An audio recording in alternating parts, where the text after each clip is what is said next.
Pernah nggak kamu ngerasa waktu itu kayak melambat? Misalnya pas nunggu gebetan bales chat, tapi tunggu dulu, yang ini bukan soal perasaan. Ini soal fakta ilmiah. Menurut Albert Einstein waktu itu bisa melambat, serius.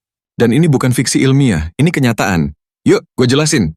Jadi gini, di awal abad ke-20 ada satu orang jenius yang mengubah cara kita melihat alam semesta, namanya Albert Einstein. Waktu itu, kebanyakan ilmuwan percaya bahwa waktu itu mutlak. Detik berjalan sama dimanapun kamu berada, entah kamu lagi duduk santai di taman atau terbang keliling dunia. Tapi Einstein datang dengan ide radikal, waktu itu relatif. Relatif? Maksudnya gimana?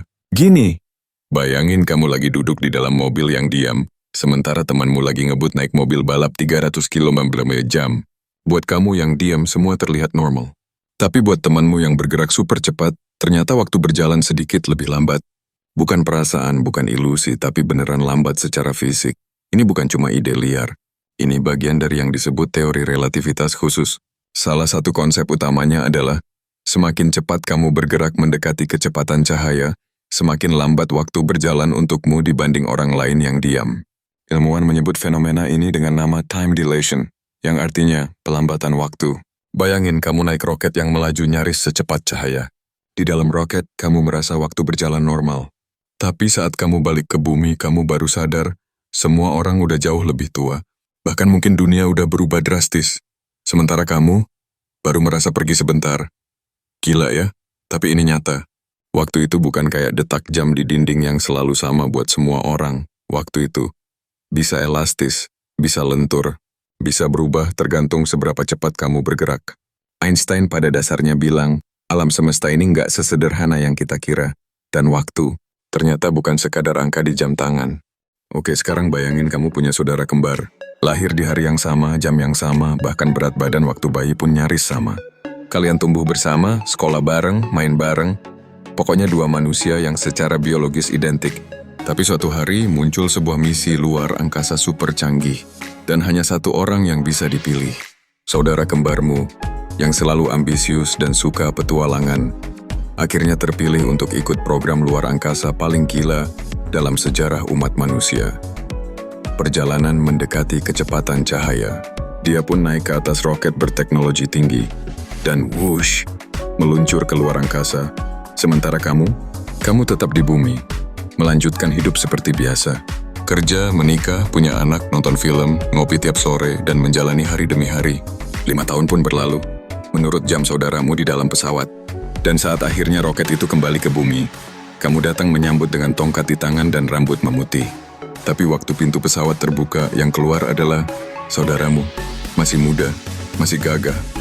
Bahkan masih terlihat seperti sebelum dia pergi. Kamu yang sudah tua terkejut. Loh, kamu kemana aja? Rasanya baru kemarin kita pisah. Dan dia dengan tenang menjawab, buatku, baru 5 tahun. Padahal di bumi, waktu sudah berjalan 50 tahun. Atau bahkan lebih.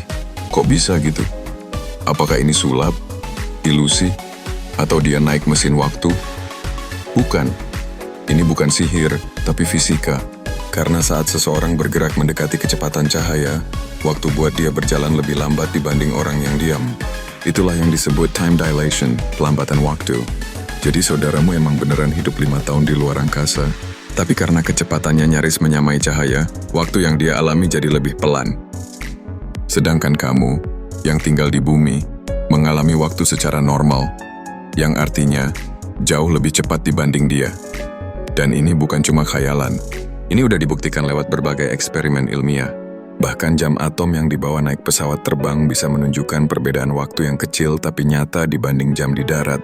Jadi dalam dunia relativitas Einstein, 2 orang bisa berangkat dari titik waktu yang sama, tapi tiba di masa yang berbeda. Gila, iya. Tapi itulah cara alam semesta bekerja. Sekarang kamu mungkin berpikir, teori relativitas ini kedengarannya keren sih, tapi kayaknya terlalu jauh dari kehidupan nyata. Emang beneran ada hubungannya sama kita yang hidup di bumi? Jawabannya, ada. Dan sangat dekat. Bahkan mungkin kamu menggunakannya tiap hari, tanpa sadar. Mau bukti? Coba pikirin ini. Kamu lagi naik motor, nyalain GPS buat cari jalan ke tempat makan yang lagi viral. Kamu andelin banget si Google Maps atau Waze buat nunjukin rute tercepat. Tapi pernahkah kamu mikir, kok GPS bisa tahu lokasi kamu seakurat itu? Jawabannya ada di langit. Di atas sana sekitar 20 kilometer dari permukaan bumi, ada puluhan satelit GPS yang terus mengorbit planet kita. Mereka muter terus 24 jam sehari, ngirim sinyal waktu dan lokasi ke perangkat-perangkat kita di darat. Nah, disinilah teori Einstein mulai bekerja. Karena satelit-satelit itu bergerak sangat cepat, sekitar 14 km/jam, dan berada di zona gravitasi yang lebih lemah dibanding kita yang ada di permukaan bumi.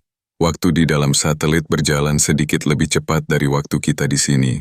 Itu bukan opini, tapi fakta ilmiah. Efek gabungan dari relativitas khusus, karena gerak cepat, dan relativitas umum, karena beda gravitasi. Bedanya mungkin cuma sepersekian detik dalam sehari. Tapi di dunia teknologi presisi, perbedaan waktu sekecil itu bisa berakibat besar. Kalau perbedaan itu tidak dikoreksi secara real time, GPS bisa salah menentukan posisi kamu. Bukan cuma beberapa meter, tapi sampai 10 kilometer jauhnya. Bayangin kamu niatnya cari rumah gebetan, tapi GPS-nya malah nyasar ke hutan. Gara-gara apa? Karena sistem GPS lupa ngitungin Einstein. Makanya, tiap satelit GPS dilengkapi dengan program khusus yang menghitung dan mengoreksi efek relativitas waktu setiap saat. Tanpa teori Einstein, GPS akan jadi alat yang kacau, dan kita semua akan nyasar, tersesat, dan mungkin kesel sendiri sama peta digital. Jadi ya, siapa sangka teori tentang waktu bisa melambat yang terdengar abstrak dan futuristik itu ternyata udah dipakai buat bantu kamu cari nasi goreng tengah malam. Itulah bukti bahwa ide-ide jenius Einstein bukan cuman buat ruang kuliah atau film sci-fi, tapi udah jadi bagian dari teknologi yang kita pakai tiap hari. Jadi, kalau semua yang kita bahas tadi kamu rangkum, ada satu kesimpulan gila tapi nyata. Kita bisa, secara teori, melakukan perjalanan ke masa depan. Bukan dengan naik mesin waktu berkilauan kayak di film-film fiksi ilmiah. Bukan juga lewat portal aneh yang muncul dari kabut.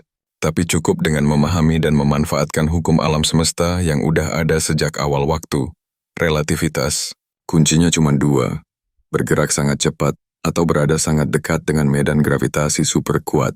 Kalau kamu bisa melakukan salah satunya, waktu buat kamu akan berjalan jauh lebih lambat dibanding orang lain. Dan saat kamu kembali, dunia mungkin sudah melompat puluhan tahun ke depan. Bayangin ini. Kamu naik pesawat luar angkasa super cepat, mendekati kecepatan cahaya. Perjalananmu cuma 10 tahun dari sudut pandangmu. Tapi ketika kamu balik ke bumi, semua orang yang kamu kenal udah menua, gedung-gedung berubah, teknologi melonjak. Mungkin bahkan peradaban udah nggak sama lagi, kamu baru 30 tahun. Tapi dunia udah 100 tahun lebih tua, ini bukan dongeng. Ini adalah konsekuensi langsung dari teori relativitas Einstein. Tapi tentu aja, semua itu masih teoritis. Kenapa? Karena saat ini, teknologi kita belum cukup canggih buat bikin pesawat yang bisa bergerak mendekati kecepatan cahaya. Dan kita juga belum punya cara aman untuk main-main di sekitar lubang hitam. Tapi siapa yang tahu? 100 tahun lalu, kita bahkan belum bisa terbang ke luar angkasa. 50 tahun lalu, ponsel cuma ada di film. Sekarang, kita bawa komputer super canggih di saku, dan bisa video call dari ujung dunia manapun. Mungkin 100 tahun dari sekarang, para ilmuwan berhasil bikin mesin dengan kecepatan gila, atau teknologi manipulasi gravitasi. Atau, siapa tahu, kita beneran bisa menjelajah waktu. Bukan buat kembali ke masa lalu, tapi untuk melompat ke masa depan. Dan saat hari itu datang, kita semua akan mengingat kembali bahwa itu semua dimulai dari satu pemikiran sederhana dari seorang ilmuwan bernama Albert Einstein, yang berani bilang bahwa waktu itu relatif, bukan fiksi, tapi fakta ilmiah. Bumi dari luar angkasa, Einstein tersenyum, animasi penutup. Narasi. Jadi sekarang kamu tahu, waktu itu bukan mutlak tapi bisa melambat. Buat sekarang mungkin kita nggak bisa jalan-jalan ke masa depan. Tapi kita bisa nikmati waktu yang ada sambil terus penasaran. Karena sains itu selalu bikin kita takjub.